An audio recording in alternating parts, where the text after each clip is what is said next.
सृष्टि बचपन से ही दिखने में सुंदर नहीं थी, लेकिन अमीर बाप की बेटी सृष्टि पर उसकी माँ जान छिड़कती। मेरी बेटी कितनी प्यारी है, भगवान सबको सृष्टि जैसी बेटी दे। सृष्टि धीरे धीरे बड़ी होती है। एक दिन सृष्टि की सहेली कहती है, तू दिखने में कितनी अजीब सी है, लेकिन मैं जानती हूँ हम सब में सबसे अच्छी शादी तो तेरी ही होगी। तेरे पापा अमीर जो हैं। और बता नहीं सकते यार, दहेज तो हर कोई देता है, ये क्या ज्यादा ले जाएगी अपने पति के लिए? अरे बड़े शहर में कोठी है इसके पापा की। अरे पापा की है ना, कौन सी इसकी है? इसकी होती तब तो कोई भी लड़का इससे शादी कर लेता।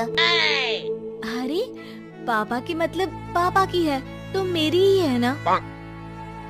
किसने कहा? अब तेरी तो तब होगी ना जब तेरा भाई ना हो। वैसे भी शादी के बाद सारी प्रॉपर्टी भाई के नाम होती है। सृष्टि समझ जाती है कि उसे किसी भी हालत में माँ बाप की सारी प्रॉपर्टी को अपने नाम करना है, लेकिन कैसे? एक दिन सृष्टि का भाई शीनू कहता है, बहन क्या कर रही है? तुझसे एक बात करनी है। अरे हाँ करना, मैं तो तेरी बहन हूँ। बहन मेरी लाइफ में ना एक लड़की है, बहुत अच्छी है। मैं सोच रहा हूँ माँ और पापा से बात करूँ शादी के लिए। सृष्टि को समझ में आ जाता है कि भाई की शादी होते ही भाभी उसे एक दिन भी घर में बर्दाश्त नहीं करेगी।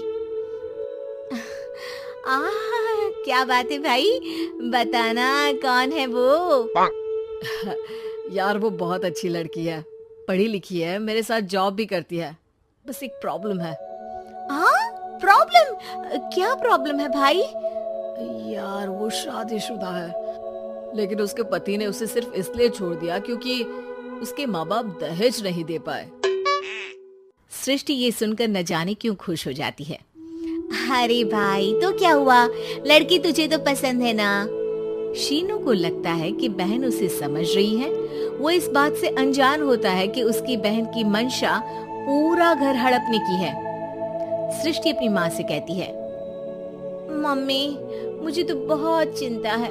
पता है शीनू क्या कर रहा है? अरे क्या कर रहा है? वो तो काम पर जाता है और वापस घर आता है। नहीं ना माँ, वो यही तो नहीं कर रहा, बाकी सब कर रहा है। आपको पता है उससे प्यार है, और वो भी एक शादीशुदा लड़की से। ये क्या हो गया? मैं सोसाइटी में क्या मुंह दिखाऊंगी?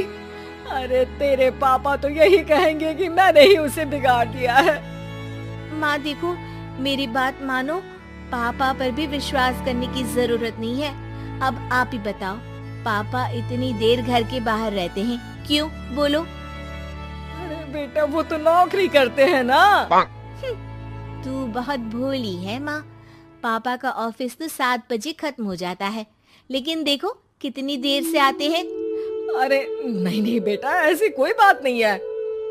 सृष्टि माँ को एक औरत से बात करते पिता की फोटो दिखाती है। देखो माँ कैसे हैं पापा, मैं ना कहती थी कि पापा सही नहीं है। मैं तेरे पापा से बात करूंगी, दे फोटो मुझे। ओ माँ, वो तो डिलीट हो गई। लेकिन चल, तूने तो देख लिया ना, पापा से बाद में बात कर लेना। और हाँ, मेरा नाम बिल्कुल मत लेना। हाँ माँ। अब क्या था, सृष्टि की माँ और पिता के बीच झगड़ा होना शुरू हो जाता है। सृष्टि के मन में क्या चल रहा था कोई नहीं जानता था। एक दिन, माँ सृष्टि के लिए एक लड़का देखा है, वो लोग शाम को उसे देखने आने वाले हैं। और हाँ माँ, एक खुशखबरी, मैं और पापा मिलकर एक नया बिजनेस ट्राई कर रहे हैं। शाम को लड़का आता है, सांवले रंग का। सृष्टि को तो बिल्कुल भी पसंद नहीं आता। लड़की की माँ कहती है, लड़की का चेहरा तो कोई खास नहीं, लेकिन अगर मेरे बेटे को आप लोग सेटल कर दें तो मैं उसकी शादी आपकी बेटी से करवा दूं। सृष्टि को लड़का बिल्कुल पसंद नहीं था। उसे भाई पर गुस्सा आ जाता है। लड़के वालों के जाने के बाद कहती है, माँ देखा शीनू मेरे लिए कैसा लड़का लेकर आया, न दिखाने लायक न सुनने लायक, सेटल भी नहीं, वो भी हम करे। अरे माँ, मैं जानती हूँ ये मेरी शादी किसी भी घर में क्यों करवाना चाहता है। अरे कैसी बात कर रही है बहन, तूने तो देखा ना, लड़के को मैंने ही मना कर दिया तुझसे शादी के लिए। जिसने लड़का बताया था उसने उसकी बहुत तारीफ की थी। बात आई गई हो जाती है, लेकिन सृष्टि का मन शांत नहीं होता। क्या करूं, कुछ समझ में नहीं आ रहा। मेरी शादी हो गई तो ये लोग पूरी प्रॉपर्टी शीनू के नाम कर देंगे, मेरे हाथ तो कुछ लगेगा ही नहीं। तभी सृष्टि को आइडिया आता है। वो किसी वकील को फोन करती है। जी देखिए, अगर आपके मम्मी पापा का तलाक हो जाता है तो आपके पिता की आधी प्रॉपर्टी आपकी माँ के नाम हो जाएगी, फिर उसे वो किसी को भी दे सकती है। सृष्टि अब माँ को बेटे के खिलाफ भरती है। माँ, शीनू पर नजर रखा करो, वो जिस लड़की के प्यार में है ना वो शादीशुदा है। यहाँ आएगी, सारा पैसा, रुपया, जमीन, जायदाद सब हड़प लेगी। पापा का भी हाल तुमसे छुपा नहीं है। ऐसा ना हो कि मैं और आप एक दिन सड़क पर भीख मांगे। हे भगवान, मैं तो जीते जी मर जाऊंगी अगर ऐसा हो गया तो। ऐसा हो गया नहीं माँ, ऐसा ही होगा। अभी समय है, आगे का सोच लो। मैं तो कहती हूँ पापा से आधी प्रॉपर्टी लेकर अलग हो जाओ। पापा की आधी प्रॉपर्टी भी हम लोगों को अगर मिल जाती है ना तो अगले 7 जन्म सफल समझो। बेचारी माँ बेटी के कहने पर पति से तलाक लेकर अलग हो जाती है। सृष्टि अब पैसों से गाड़ी और अपने दूसरे महंगे शौक पूरे करने लगी। उसके दोस्त भी उसके पैसे इस्तेमाल करते। सृष्टि, कल तुम कहाँ थी? मैं सारा दिन घर पर अकेली थी। तो मैं क्या करूं? मैंने ठेका तो नहीं लिया है ना तुम्हें संभालने का। माँ को सृष्टि से ये उम्मीद नहीं थी। वो बैठकर रोने लगती है। वहीं उसका पति यानी कि सृष्टि के पिता आ जाते हैं। मैं जानता था कि तुम्हारा यही हाल होगा, तो आपने मुझे रोका क्यों नहीं? मैं रोकता तो तुम रुकती क्या? सृष्टि के कहने पर तुमने मुझ पर अपने बेटे पर शक किया, लेकिन तुम ये भूल गई कि कैसे हम दोनों ने मिलकर जीवन में इतना सब खड़ा किया।